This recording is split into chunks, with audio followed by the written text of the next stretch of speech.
గుంటూరు జిల్లా తెనాలి మండలం కంచర్లపాలెం గ్రామ శివారులో దారుణం జరిగింది.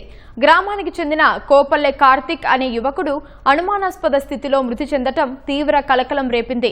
ఆటోనగర్ నుంచి సోమదుందపాలెం వెళ్లే మార్గంలో వాలీబాల్ కోర్టులో నెట్ వైరు గొంతుకు బిగించి పోల్కు వేలాడుతూ కనిపించాడు. స్థానికుల ద్వారా సమాచారం అందుకున్న పోలీసులు ఘటనా స్థలికి చేరుకుని విచారణ చేపట్టారు.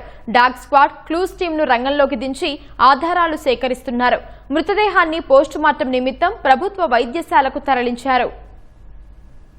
లోకల్ విఆర్ఓ గారు ఫోన్ చేసి ఇక్కడ కంచర్పాలెం అవుట్స్కర్ట్స్ లో వాలీబాల్ కోర్టు వద్ద పిల్లవాడు చనిపోయాడని చెప్పగా చెక్ చేసుకున్నాము. ఫాదర్ వెంకటేశ్వరరావు గారు ఇచ్చిన స్టేట్మెంట్ ప్రకారం రాత్రి 11 గంటల సమయంలో కరెంటు పోయిన సందర్భంలో ఇంట్లో నుంచి బయటికి వెళ్తా అని చెప్పి ఫాదర్ చెప్పి వచ్చాడు.